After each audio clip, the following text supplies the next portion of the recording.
We finally got Majesty Lord Blaster, and let me tell you, it's really, really good. Stand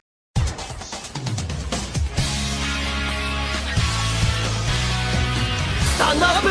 Vanguard! Hey Cardfighters, welcome back to yet again another extra edition of Cardfight Update as Bushroads keep revealing big and impactful card for the upcoming set. As today we've got a double R, a triple R, and a VR. And the VR is of course Majesty Lord Blaster of the upcoming Majesty Lord Blaster extra set. And we got a double R and triple R for the upcoming Silver Petal Dragonflame booster set that are quite big cards in their effect, and they can tell a very interesting story of what the future support of their respective clans will do, or at least what direction they might go towards with Susanoo and with Gallop, as we got a new card for OTT and a new card for Dimension Police. So without further ado, let's jump right into these cards, as that is what you're here for and you want to know every little detail about these new cards revealed to us. And we start off with a double R for Oracle Think Tank, as we have this great 3 Goddess of Abundant Harvest, Otogo Shahime. And Otogo Shahime's abilities are Auto and Vanguard Circle, when placed, cast +1 and draw 2 cards. This is very simple, but it's very strong and effective for a simple skill, as per usual a Counterblast is equivalent to a single draw. And now we get double the value as we get 2 draws, so that in itself is already pretty good. It's only behind a on-right effect, so it's limited, but that's not a big issue. But then she has also a second ability that's Auto and Vanguard Circle. When it attacks, you may discard 3 cards from your hand. If you discard it free until the end of turn, all of your front row units gets power plus 20k, and this unit gets critical +1. So for the discard of free, you give basically 60k power onto the board and an extra critical on your Vanguard, so you start to pressure your opponent really effectively or really hard right at the get-go. And this will turn itself into a 32k attacker with a crit without any boost or potentially protect to calculate it. So there is a lot to digest here, as if you take both skills in consideration and you ride her on the turn, it basically means for a Counterblast and a discard from hand, you give 3 units plus 20k, you give your Vanguard a critical, and you cycle through your deck to a couple of cards. Actually, if you look at it like that, that is pretty good value for just 1 discard and 1 Counterblast, as yes, you need to discard 3 for her second ability, but you already are going to draw 2 cards of her first ability. So take that all together to have a better understanding of what you actually are paying for the cost of this skill. So that in itself is pretty good value in my opinion. But then if we look further and we look at the previous support of Oracle Think Tank, we had a trio of cards that basically were a setup to this type of skills within Oracle Think Tank, as we've got the discard cards like we've seen within Gear Chronicle, and for Oracle Think Tank these were the Angel cards, as we had Convoy Angel and Diviner Angel that both use their effects the moment they are being discarded. And for the grade 2 it allows us to put her into the soul, so we gain more soul, and the grade 1 allows us to counterblast 1 card again, so we can draw even more cards out of it. So these cards are basically getting an upgrade thanks to this new grade 3 that also allows us to discard. But this also could have another effect within the clan, as if we now get this new grade 3 that allows us to discard cards, maybe we're going to see more cards that allows us to discard cards for effects, or we're going to get more cards that activate while being discarded. And that could also be an upgrade for the old double R Maiden of Libra that also came from the previous set within Aerial Steed Liberation. So all in all, Goddess of Abundant Harvest Otogo Shahime is a pretty decent card for her own right. Will definitely be a solid budget alternative, as it's only a double R, and this could potentially be a sign of what the new direction of Oracle Think Tank is going to go, where they're going to draw a lot of cards, but instead they utilize it to check the top deck or manipulate it through any kinds of means. They do this to then be able to discard it for a powerful effect. So maybe Susanoo will be in that same vein of strategy, so we have to just wait and see. And also, let's just take a minute to appreciate this artwork. I mean, look at the card. It's pretty damn gorgeous, just how vibrant the colors are and how much detail there is in this artwork alone. So I mean, you have the character on the forefront, this shrine maiden, but then also the duck or the bird behind her is pretty well drawn with a lot of detail. So Yeah, this is a nice piece of art in my opinion. But then let's step away from beautiful art to some beautiful justice as we dive into the new DP Grade 3 that we got, the new Triple R for Dimension Police, as we got this beast, as this is black dressed, outstanding deity Blood Black. And its abilities are act on Vanguard Circle, once per turn, cost counter +1, and 3 of your front row units get power plus 10k until the end of turn. So it's just an outright power buff to your front rows. This is pretty nice, it gives itself also a power buff, and if we then take in consideration that we also have the force marker, it could potentially already be a 33 unit. So you can easily fulfill certain power thresholds with other skills, like we have with Die Dragon and even with Platinum Ace, so those units then also get another potential plus 10k on themselves. And with the extra 10k of this unit, they swing in pretty hard, which is equivalent to the numbers that we've seen with Ultimate Grade Dayusha. So this is pretty solid, as you can do that on your first Grade 3 turn, while your opponent is potentially still Grade 2.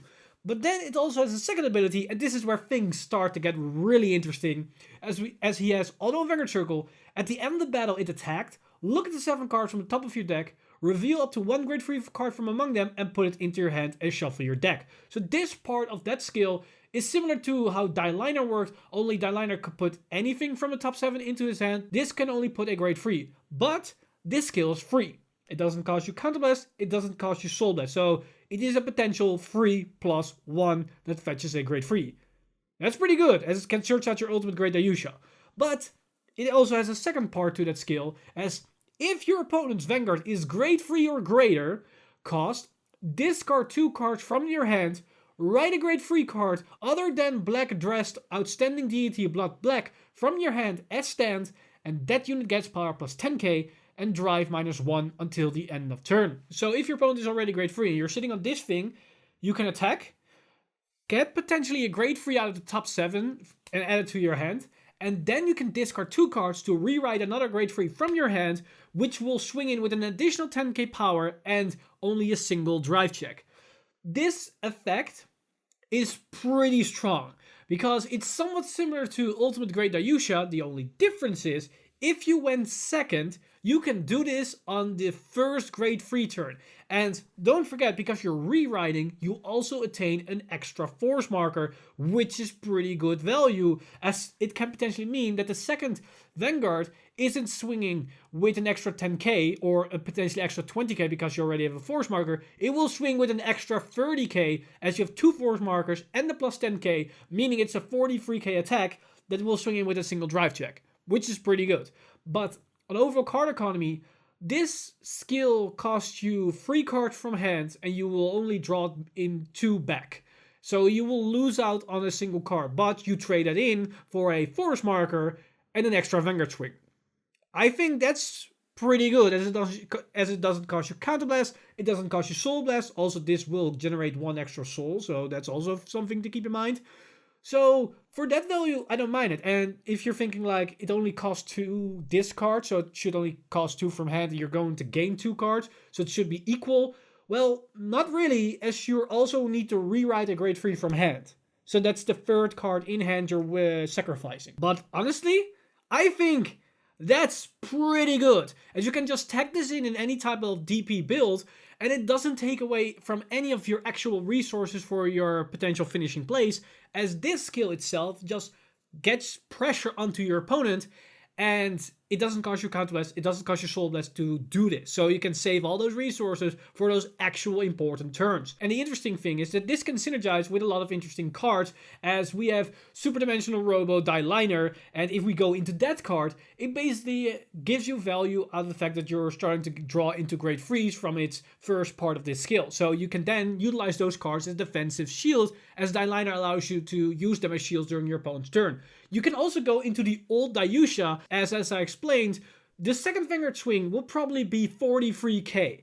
And because it's that high, it allows Dayusha to swing in with a crit. So the second Vanguard swing will then be automatically with an additional crit, which is nice free pressure. But another thing about this card is that it's synergized to some extent with Ultimate Grade Dayusha, but not in a way that you're probably thinking, as this card will never be able to combo into Ultimate Grade Dayusha, as You attack with this thing, you write a new grade 3, and even if that thing is high enough to fulfill the power condition or the threshold, you've written a new card that turn, meaning it doesn't allow you to activate Ultimate Great Ayusha. But what it does allow you to do is activate Ultimate Great Ayusha on a more consistent basis on the second grade 3 turn if you went second. Because you write in this thing, you get a force marker, can you put it onto the Vanguard circle, then you can attack with it, potentially restand if you went second, your opponent is already sitting at grade 3.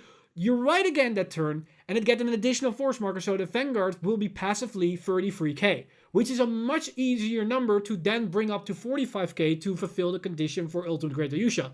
In the previous iterations, you were reliant on a lot of other factors to go right.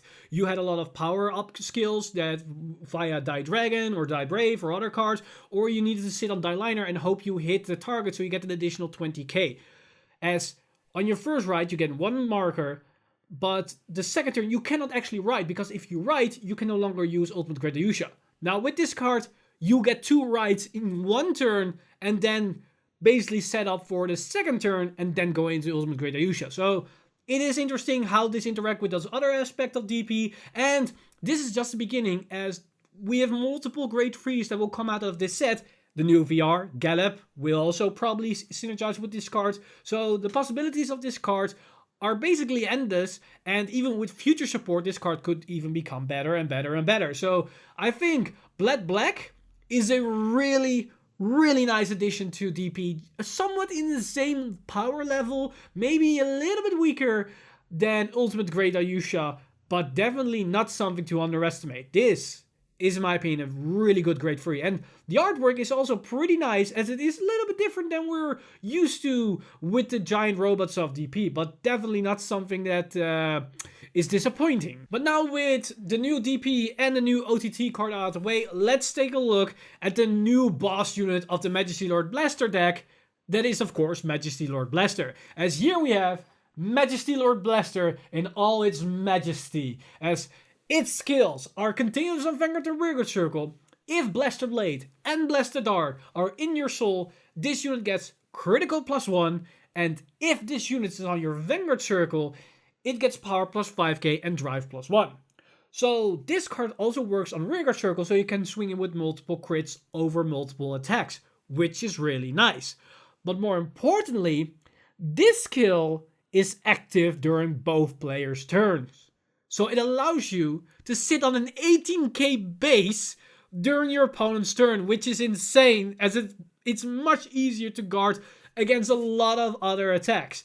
And this is also somewhat a nerf against multiple Axel strategies, as it's much easier to guard against most attacks now, and definitely one defensive trigger can shut down a lot of extra multi-attacks. So this is already pretty effective, but the fact that you swing in with a crit and with an extra drive, so you always come in with a triple drive, is really good. That's excellent free pressure. But then the question is, how do you put Blaster Blade and Blaster Dart into the soul? Sure, we can ride one, but you also want to put the other, and that's a little bit difficult. But that's where its second ability comes in, as it's auto and Vanguard Circle. When it attacks, put 2 rearguards into the soul and get 2 imaginary gift force. So you can put Blaster Dart, Blaster Blade onto the Rearguard Circle, attack with them, then put them into the soul while your Vanguard attacks, and your Vanguard basically gets the additional 5k, it gets the extra drive, it gets the extra crit, and you can then stack 2 more force markers onto your Vanguard, so in one turn, you can acquire 3 force markers. That's Bermuda Triangle levels right here. And that means you can swing it with a 48k Vanguard, triple drive, double crit. Without boost calculated. That's pretty good. And overall, this is a very solid card. But is it busted or overpowered? I'm gonna go out on a limb here and tell you that's not really the case. This card is really good. But it needed to be really good, because if we take a look at all the other cards that makes up this deck within the Majesty Lord Blaster build, the deck doesn't really do anything. It all centers around acquiring Majesty Lord Blaster, or at least make it as consistent as possible so that his skill will activate. Meaning the entire deck relies on this card to pull its weight. as your grade 2 lineups don't really do anything. You have Blaster Dark and Blaster Blade. On the rearguard spots, they are pretty much dead cards. Yes, they have some spot removals, but you probably won't get a lot of value out of it. And then we have Starcall Trumpeter, but that card also doesn't really pluses you. It searches out cards from the drop zone, but those are either the order card or a blaster card, and it's a 5k shield, but you then probably need to use them to call them onto the field so you can activate Majesty Lord Blaster. And even if you do not, and you will keep them in your hand, then it's only 5k shield, and you just called the Starcall Trumpeter, so you're basically losing out on the 5k, so you're keeping the same shield value. Sure, the order card can somewhat plus you, but actually the order card just replaces itself with either a grade 2 or a grade 3, which is still very limited. This means the deck itself doesn't really have a lot of draw power, and probably will lack on defensive options, and that's why it really relies on the higher base power, so it has more survivability, so it can profit of its offensive plays. And sure, the triple drive will help, as it gives you somewhat a free plus in that regards, but it's not on the same level as it's also only after your grade 3 turn. And this is where this build will differ from something like Altmal, as this is actually the complete opposite of what Altmal is, as Altmal is very rearguard centric. Its pressure comes from the rearguards.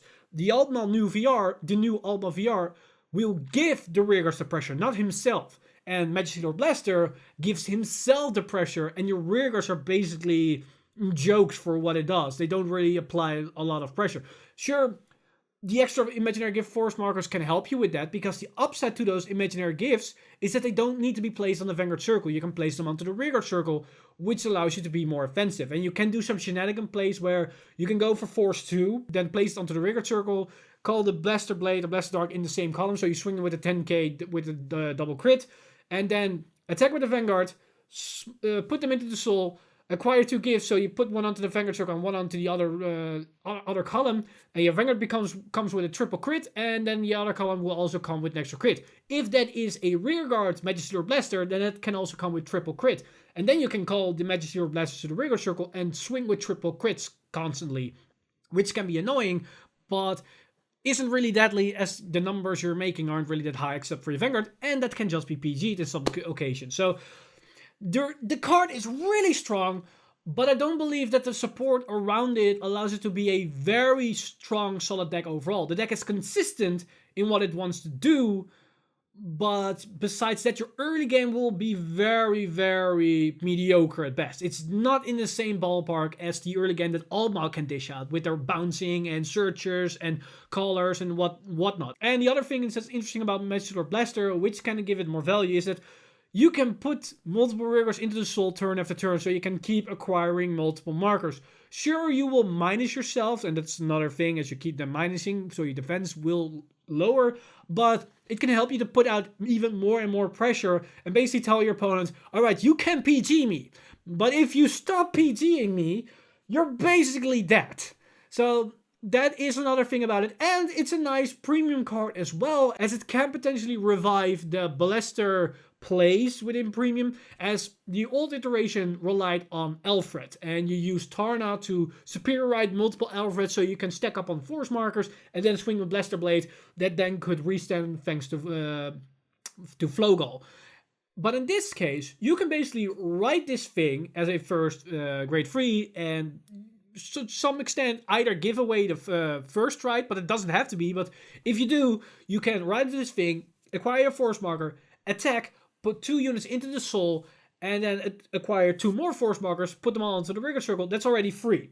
That's equivalent to writing an Alfred and then have 2 more Tarnas in hand to then call to stack up force marker, as you also acquire 2 more souls, and this ironically also will put 2 more souls. So it's similar to what the value output is, only now you have a better Vanguard unit than Alfred, and this can then be transitioned into Crystal Luster Dragon, so you can even do it while you have the first right. So you can then do this combo on a stride unit, so you then swing in with a powerful Vanguard that then potentially also have quadruple drive, comes in with a crit, extra power, and if you flipped a Gancelot, it gives your Blaster Blade the protection. So it's then safe against Kagero or that kind of stuff. And the old Blaster iteration couldn't really do that, as they all relied on the grade 3 turn when you go into your Alfred, which means it's susceptible for control. Your Vanguard isn't really that powerful, and you are very reliant on getting triggers to make your Blaster Blade as threatening as possible. Now with Majesty Lord Blaster and Crystal Luster Dragon, that doesn't really have to be the case anymore. So yeah, interesting stuff, honestly. Majesty Lord Blaster is a very powerful card, but I don't believe the deck will be insane. It will be good. It will be probably really good as it be consistent, but I think we need to figure out how to actually build the deck, as it's definitely not good enough straight out of the box. It really needs some consistency pieces, especially in the early game, so you can capitalize on Majesty Lord Blaster. Right now, the entire deck is pulled by this card, and I don't believe a deck that is basically carried by a single card is good enough to make it meta reliant, as if you do not draw into this card, you're out. If this card is countered by some strategy or countered by a certain other card, you're out. And that is something you need to be able to counterplay against. And if you cannot do that, or you cannot prepare for such a scenario, then you're basically rolling dices. And I don't think that that's good enough in these days right now. So yeah, it's a really solid card, but we have to wait and see if it actually will be as good. Because don't forget, the last time that people exploded about a Royal Paladin card, actually nothing really happened.